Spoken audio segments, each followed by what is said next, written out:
तो इस पार्ट की शुरुआत में हम देखते हैं कि अब डॉक्टर लियाओ को एक तरफ बिठा देते हैं और उसकी रिपोर्ट उसे देते हैं और वो देखकर वो हैरान होने लगता है और फिर वो चिल्लाने भी लगता है कि ये मेरे साथ क्या हो गया है। और वो देखता है कि इसकी स्पिरिचुअल रेट बिल्कुल 7 पर पहुंच गया है और फिर इस बात को वो डॉक्टर से कहता है। डॉक्टर कहने लगते हैं कि तुम बच ही गए हो, ये बहुत बड़ी बात है। जब भी तुम किसी बीमारी में रहते हो तो तुम्हारा स्पिरिचुअल पावर भी तुम्हें बचाती है और इसी की वजह से तुम्हारी स्पिरिचुअल पावर इतनी कम हो गई है। और फिर वो आगे के स्टैट देखता है और फिर उसकी पूरी बॉडी सही सलामत होती है और इसे देखकर वो खुश होने लगता है और कहने लगता है कि मेरे पास अब भी बहुत सारी पावर है और मैं अब भी किसी से भी लड़ सकता हूँ। और फिर ये सुनकर डॉक्टर उसे एक इनविटेशन कार्ड देते हैं और वो कहने लगते हैं कि ये प्रोफेसर जी का इनविटेशन कार्ड है, वो तुमसे बात करना चाहते हैं। और फिर वो कहकर वहाँ से चले जाते हैं और फिर लियाओ नीचे घूम रहा होता है और वो देखने लगता है कि अब एग्जाम चालू ही होने वाले हैं। और फिर ये देखकर वो नाराज होने लगता है और सोचने लगता है कि अभी मेरी स्पिरिचुअल पावर बहुत ही कम है, मैं इसे कर भी पाऊंगा या नहीं। और फिर तभी हीलियन उसके सामने आता है। लियाओ हीलियन से बात करने की कोशिश कर रहा होता है लेकिन हीलियन उसे चिढ़ाकर वहां से चला जाता है और लियाओ गुस्सा हो रहा होता है। तभी वहां पर एक स्टूडेंट आता है, वो आकर कहने लगता है कि लियाओ तुम्हें प्रिंसिपल बुला रहे हैं। और फिर हम प्रिंसिपल ऑफिस में देखते हैं, वहां पर लियाओ प्रिंसिपल पर चिल्ला रहा होता है और वो कह रहा होता है कि तुम मुझे सस्पेंड नहीं कर सकते हो इस स्कूल से, अब एग्जाम चालू भी होने वाले हैं और तुम ऐसे ही मुझे धोखा नहीं दे सकते हो। और फिर ये सुनकर प्रिंसिपल कहने लगते हैं कि तुम्हारी स्पिरिचुअल पावर अभी बहुत कम है, अगर तुम ऐसा एग्जाम दोगे तो तुम हमारे स्कूल की नाक कटवा दोगे, इसलिए मैं तुम्हें यहाँ से सस्पेंड कर रहा हूँ। अगर तुम्हारी पावर फिर से बढ़ जाए तो तुम वापस आकर ये एग्जाम दे सकते हो। और फिर ये सुनकर लियाओ और भी तेज चिल्लाने लगता है और कहने लगता है कि इतना टाइम बचा नहीं है कि मैं वापस से अपनी पावर उतनी ही बढ़ा लूँ, इसमें मुझे बहुत टाइम लगा है और बहुत मेहनत भी लगी है। और फिर ये सुनकर वहाँ पर हीलियन के फादर आ जाते हैं और वो कहने लगते हैं कि इससे हमें कुछ भी फर्क नहीं पड़ता है और अब तुम हमारे किसी भी काम के नहीं रहे हो, इसलिए हम तुम्हें सस्पेंड कर रहे हैं। और फिर ये सुनकर लियाओ को गुस्सा आ जाता है और फिर लियाओ अपना आइडेंटिटी कार्ड वहीं पर फेंक देता है और वो कहने लगता है कि मैं इसे ड्रॉप आउट कर रहा हूँ। और फिर वहां से बाहर जाने लगता है। तभी वहां पर एक फ्लाइंग जेट आता है जो कि बहुत तेज होता है और फिर वो लियाओ की बिल्डिंग के बाहर खड़ा हो जाता है जहाँ पर लियाओ होता है। और फिर उसकी वजह से वहां के कांच भी टूट जाते हैं और फिर उसका गेट खुलता है और हम देखते हैं कि उसमें मिसलिन बैठी हुई होती है और फिर वो लियाओ से उसके ऊपर चढ़ जाने के लिए कहती है और फिर लियाओ उस जेट के ऊपर चढ़ जाता है और फिर उसे लेकर वो वहां से जाने लगती है। और फिर आसमान में वो और मिसलिन आराम से उस जेट के ऊपर बैठे हुए होते हैं। और फिर वहां पर मिसलिन कहने लगती है कि ऊपर आने के बाद ऐसा लग रहा है कि हमने सारी परेशानियों को नीचे छोड़ दिया है। और फिर ये सुनकर लियाओ परेशान होने लगता है और कहने लगता है कि और फिर नीचे जाते ही मेरी परेशानियां फिर से शुरू हो जाएंगी, और वैसे तुम्हें कैसे पता चला कि मैं वहां पर हूँ। और फिर ये सुनकर वो कहने लगती है कि मैं अपनी सिटी में आराम कर रही थी, तभी मुझे पता चल गया था कि तुम यहाँ ठीक बैठे हो और फिर इसलिए मैं यहाँ पर चली आई। और फिर मुझे वहाँ पर ईस्ट सी में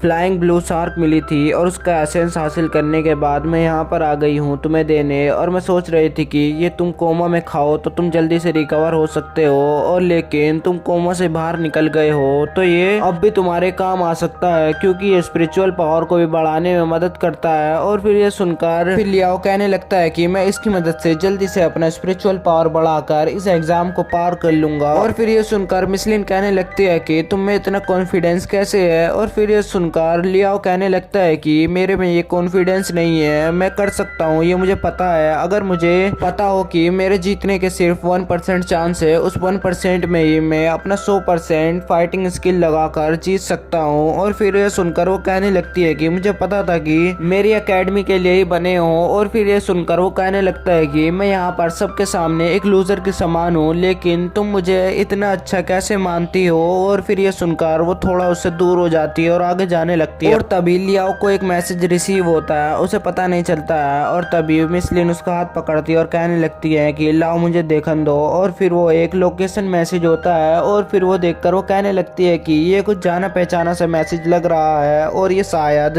84 फ्लोर टियानजिंग बिल्डिंग है। और फिर ये सोचकर वो जेट में बैठ जाती है और वो कहने लगती है कि जल्दी से आओ, मैं तुम्हें एक राइड दे देती हूँ। और फिर ये सुनकर वो वापस से उस जेट में बैठ जाता है और फिर वो टियानजिंग बिल्डिंग की तरफ चले जाते हैं और वहीं पर यह एपिसोड खत्म हो जाता है।